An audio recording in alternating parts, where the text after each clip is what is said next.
stuff. It's the coolest thing ever. Hello, welcome to Retail Therapy. I'm Rani Monson, and we're joined by Dr. Angela John. Yay, everyone!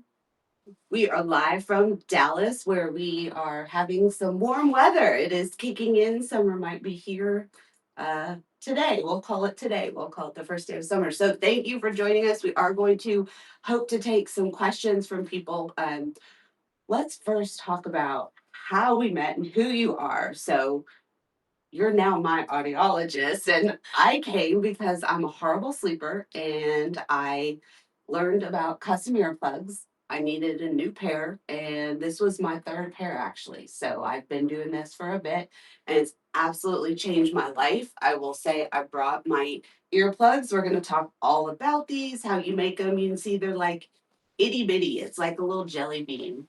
Actually, it really looks like the little sperm, like when we were in middle school, and they would. The protozoa. Yeah, that's how they taught us sex ed or how to not have sex, something. Yeah, so that's what these are. They slip right into your ear. They make such a difference. I'm not only a light, horrible sleeper, but my partner snores, so it's been great. But that's how we met. And when I first met you, I was so delighted because most of the people who usually are audiologists are very senior. And so you had fun clothes. I'm like, oh my gosh, who are you? So how did you get into this? Tell us about this. So, believe it or not, I've been doing this almost 20 years.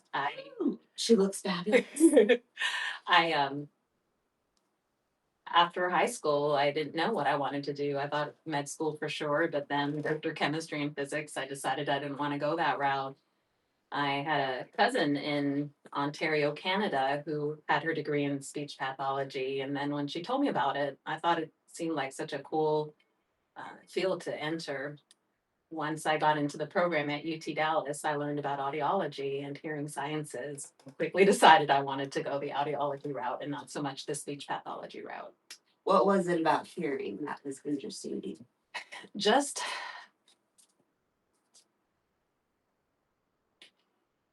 being able to help people maintain their relationships with their loved ones and family members, maintain the ability to communicate so they can live their life. The reality is, we live in a hearing world and people need to hear to participate. Oh, it's beautiful. I will say I work in technology and I've learned more about accessibility from people who are either deaf or hearing challenged, and it really makes you, realize how aware we have to be. Yes. That we're all different and what we can do to help. So I love it. That's great. Thank you. Tell us a little bit about ears. We've probably all heard, interesting stories and learned different things from our parents or mothers, I feel like, about what we should or shouldn't do with Q-tips. And tell us about Q-tips. Tell us how our ears naturally are supposed to work. So I'm sure everyone's heard, don't put anything in your ear smaller than your elbow. Wait, you're okay. I've actually do not put anything in your ear at all. Okay. The reason is our ear is self-cleaning. It can naturally excrete the wax. The issue with wax is when it completely blocks the eardrum. Then it's going to affect how we hear. It can affect how our hearing devices work. And so when it's blocking the eardrum, we definitely need to get it out. But as a society, we've become Q-tip obsessed. The wax serves as a natural lubricant. It protects the ear canal, protects the eardrum, keeps bugs out. And so as far as cleaning our ears go, we don't have to go in and dig for wax. In the shower, just using soap and water, maybe putting a Kleenex or a paper towel around your finger to clean any of the wetness would be ideal. But yeah, I'm supposed to tell you don't put anything in your ear smaller than your elbow, which is essentially don't put anything in your ear unless it's your hearing protection or your hearing devices. So really, none of us need to be using Q-tips in our ears. Is that Correct? Okay. The issue is you have the possibility of pushing the wax in deeper and causing an impaction, or possibly damaging the canal, causing scratches, abrasions. We don't want that to happen. And is it something that we know, like if we've got wax in there and Sometimes you can feel it moving. I look in ears all the time, and patients are surprised at the amount of wax they have when we show them on videotoscopy. Yeah. okay. So people might know, they might not know. They Is might that- not know. So it's always best to have somebody look inside of your ears, preferably an audiologist or a physician. Okay, so it's not like I can look in your ear and see. No, Okay, we kind of have to have an idea of what we're looking at and fair enough. the anatomy and everything. Okay, and let's talk about one of the things I asked about is I had an esthetician who told me I had blackheads in my ear, and I would have been better not knowing that because I can't see them, but now I know they're there. And so the skin in our ear, especially in our concha bowl, is very similar to the skin on the tip of our nose. Produces a lot of oil. Sebaceous glands are very active, and so you can develop blackheads in your ears, especially if you use earplugs, AirPods that aren't cleaned regularly. It happens to everyone. The solution will be to use some type of toner or salicylic acid to just clean it up and get rid of it. So basically, whatever you're using on your nose, go ahead and Yeah, use just just some. clean your ears out and remove that excess oil. Okay, and we do all use different types of AirPods, whatever brand it is. How often should we be cleaning those? I would recommend at least every other time you use it, at least every few days or so, at a minimum. Okay, that's probably not Ideally, me. every time you use them would be best, but Wow, a okay. few times a week I would recommend. Okay. You don't want to keep introducing something dirty into your ear canal. Okay, and what should we use to clean them? Here we recommend just wiping them down with a baby wipe. That's pretty good. With the ear molds or hearing devices, we don't want to use something that has alcohol or anything that can dry the casing out or the shells. So a baby wipe is typically good. Okay, Yeah. great. Well, that's affordable, easy. You can Just wipe and throw. Yeah, perfect. Okay, great.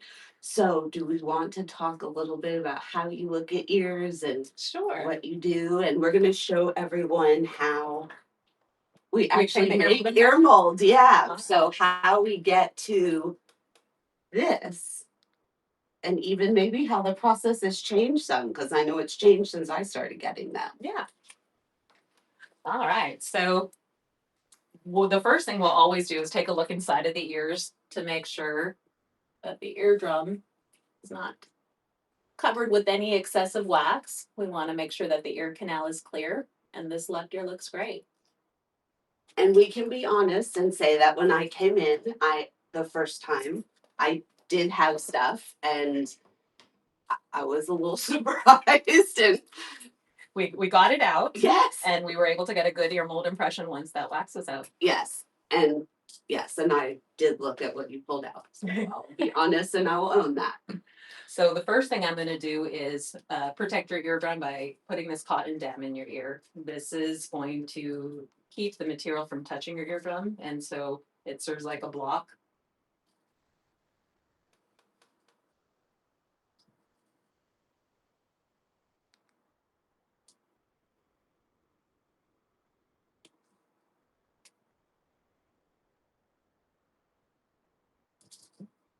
And that would be way further than you'd ever want someone to put something in there. Absolutely. Okay. So I can sort of feel that, but I still can hear normally. Yep. Now we're going to insert the gel-like material, and this is what's going to dry to the shape of your ear. This takes 5 minutes max to dry.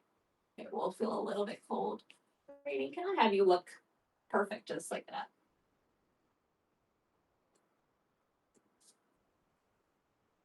Feel cold? Woo! I can feel it expand.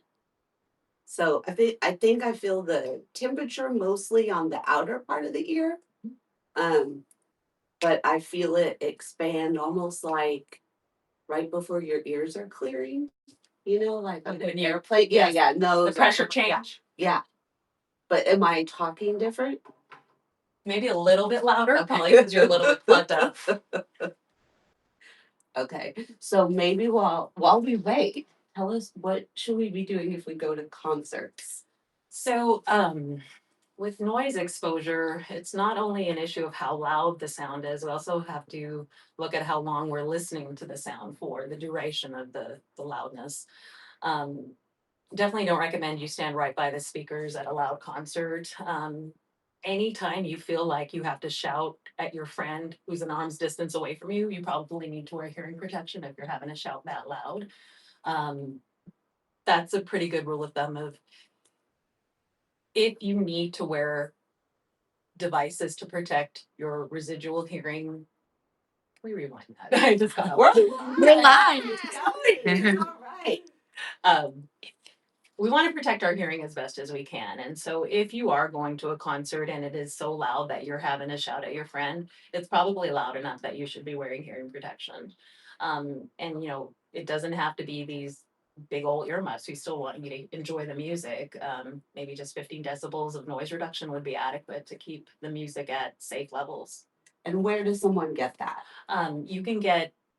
You can get those at drugstores, if I'm not mistaken, those little squishy foam plugs. You can have custom ones made here. You can purchase them on the internet. There's hearing protection available probably at most audiology clinics. Okay. You want to make sure that the devices fit well, because if they're not creating a proper seal in your ear, they're really not serving their purpose, right? As far as keeping the noise out.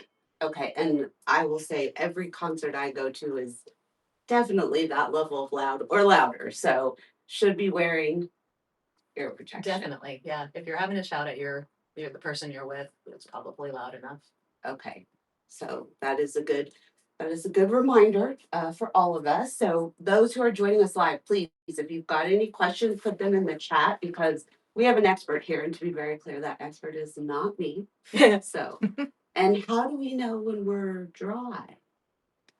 I tap on it, and if I can't see my fingernail indentation, I know it's dry.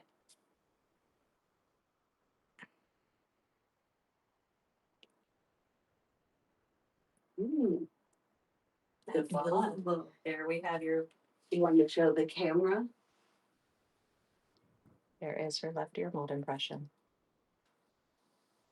And so then what happens? So then we scan this and we submit it to the manufacturer. How do you scan it?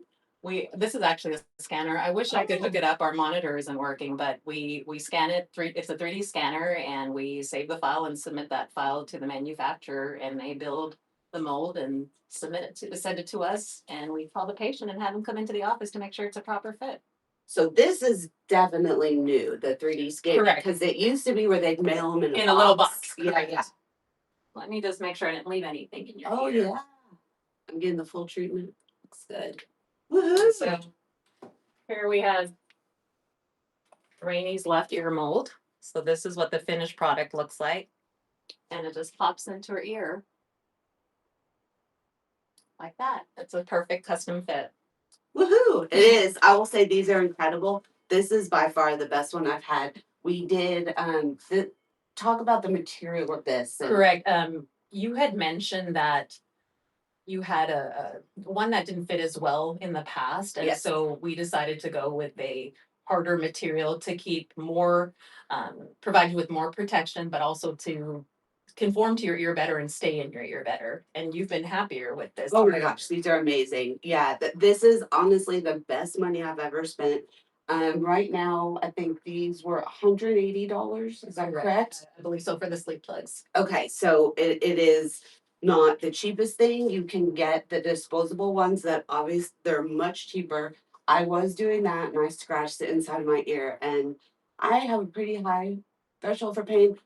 Got That, it. oh my gosh, it was so painful. Well, these are just like a puzzle piece, right? You can just stick them in and they stay in and they fit well and they serve their purpose. And I will say, I can't, if someone tries talking to me when I have them in, I can't hear. Apparently this morning they were starting to do a new roof across the street at 6 in the morning. I didn't hear it. Oh, lovely. I know. I mean, I was sleeping. So it was great. I honestly, I recommend it for anyone who has trouble sleeping. It is the best thing you can do. Best investment for yourself, investment in your sleep and just feeling better. Tell us where people can get earplugs, because people, when I tell someone, they always ask, where do I get those? Well, you can get them from us here at Total Hearing Care.